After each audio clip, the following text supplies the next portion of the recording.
Welcome to DCTV. I'm your host, Jordan, and this is your news for today, Thursday, April 3rd, 2025. Canada and Mexico ended up dodging Liberation Day tariffs from U.S. President Donald Trump as his trade war goes global. Prime Minister Mark Carney states there are still 25% tariffs on steel, aluminum, and automobiles. Carney also says we will fight these measures with countermeasures. In a crisis, it's important to come together. It's essential to act with purpose and with force, and that's what we'll do. Flooding is now starting to appear in parts of the GTA after yesterday's storm that included ice pellets, snow, and freezing rain. Toronto experienced heavy rainfall late Wednesday and early Thursday with downpours between 1 and 4 a.m. As a result, some roadways were flooded, leading to various closures. The city says the public should stay away from shorelines, rivers, and streams. Coming up, here's Josiah with more details on how the recent freezing rainfall has affected locals. The effects of the ice storm that happened over the first weekend of March are still being felt across Ontario in what some are calling the worst ice storm in the area since 1998. The GTA is facing flooding and hundreds of homes are still out of power. Multiple school districts are closed due to snow. Yeah, it was crazy. I mean, just having a nice day, and then all of a sudden, boom, it turns back to instead of April 2nd, it was February 2nd. And I was like, what the heck's going on? So many ice pellets too, like blocking my view. It was not fun. It was not fun traveling in that weather. So thankfully today it's not too bad. So I'm pretty nice today. Reporting for DCTV News, I'm Josiah Strong. Highway 7 in Whitby was closed for investigation after a truck and car collided at the Highway 412 intersection. The driver suffered serious life-threatening injuries after the vehicle was wedged underneath the truck. Ontario Provincial Police reported that the highway will be reopened shortly after 3 p.m. once a collision investigation has concluded. And we'll be right back with more news, sports, entertainment, and your 5-day weather forecast after this important message.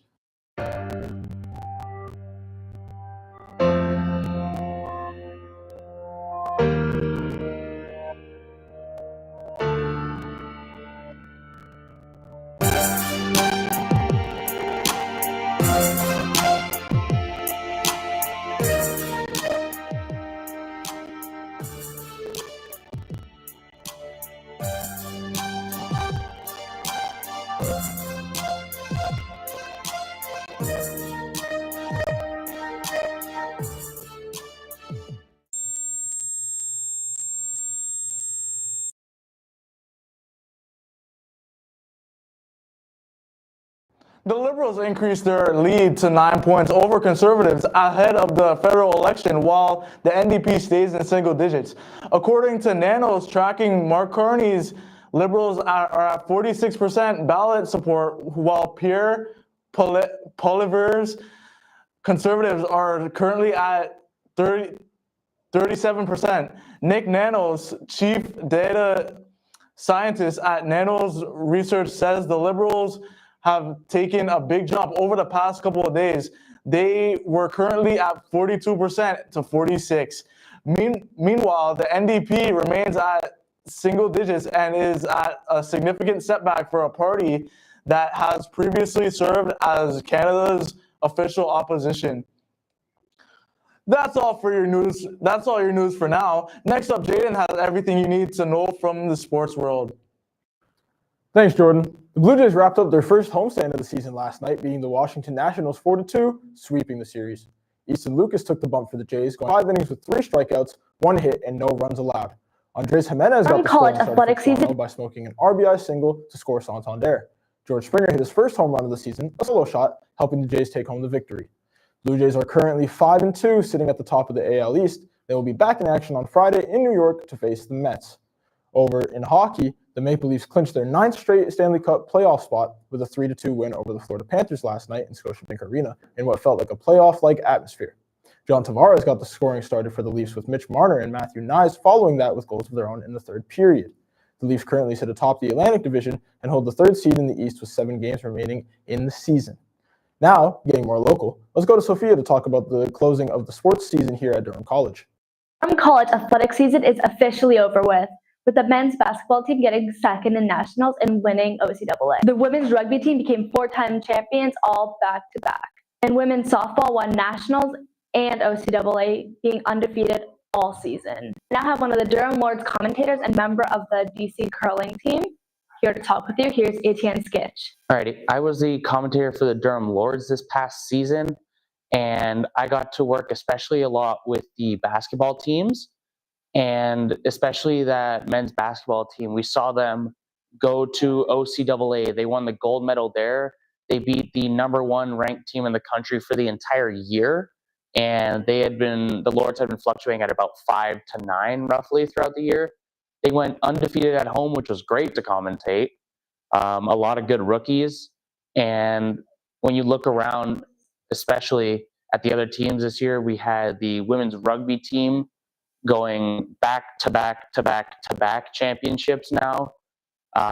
And for the women's softball, of course, this is probably going to be their one major season. They went undefeated across the entire board, taking nationals as well. Safe to say that record's not going to get touched anytime soon. That's all for me. I'm Sophia Zabazuski. Now back to Jaden. The Raptors begin a mini 2-game homestand tonight, with the first game being against the Portland Trail Blazers. The Raptors were officially eliminated from playoff contention on Tuesday night after a blowout loss to the Atlanta Hawks. Jakob Poeltl and Emmanuel Quickley will be out tonight for Toronto, while Scotty Barnes is listed as questionable with a hand injury. The Raptors now look to turn their focus towards this summer's NBA draft. Tip-off is at 7:30. That's a wrap on sports. Now over to Josh, who has the latest in the world of entertainment. Thanks, Jaden. We begin today with some sad news. As of Tuesday night, actor Val Kilmer has cancer. His daughter Mercedes Kilmer shared the news to the press through email. The actor was best known for his role as Iceman in Top Gun and Batman in Batman Forever. He was known for being hard to work and highly dedicated to role preparation by going as far as to fill up a bed with ice, mimicking illnesses, and requested to be only referred to as his character's name by cast and crew. He was 65. The friendly neighborhood Spider-Man is for a universe titled Spider-Man Brand New Day. This was announced on Monday at CinemaCon, along with tons of other new movie announcements, including Moana 3 and Jumanji 3.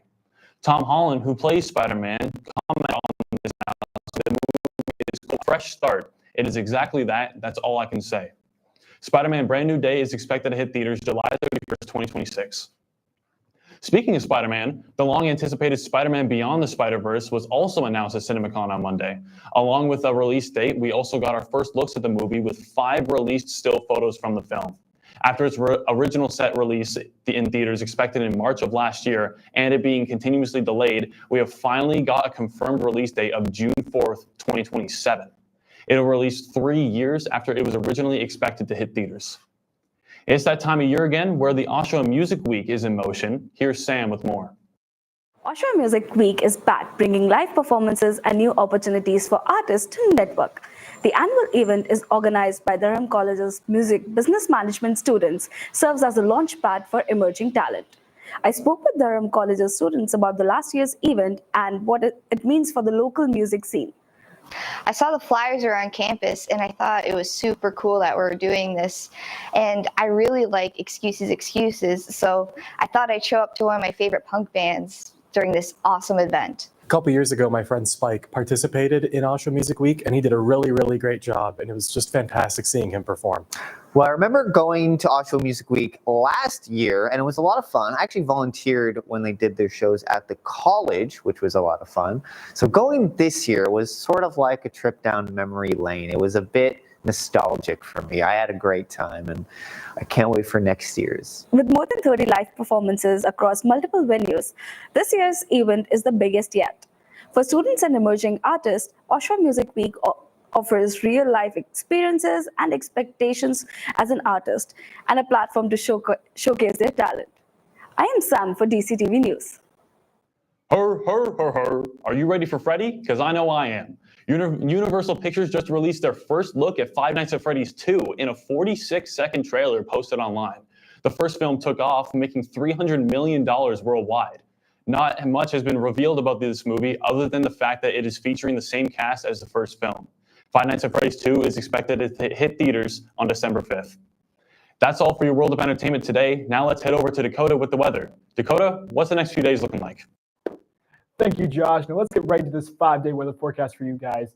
Now, as we can see, today is mostly cloudy with a 60% chance of showers and a high of 17 here in Oshawa with a low of 3. Moving on into Friday, we have a mix of sun and high line and low 4. And into the weekend, starts again, unfortunately, cloudy with a 70% chance of showers, but a high of 7 and a low of 3. Now, Sunday, it does get a little bit chillier. It's going to be cloudy with a low chance of showers and flurries, reaching a high of 6 and a low of -3. Finally, getting into next week on Monday, unfortunately, it does get even colder, but the sun does come out with some clouds. It also has a low chance of flurries, reaching a high 1 and a low of -4. Now, that's all for your 5-day weather forecast. Let's send it back to the newsroom with Jordan.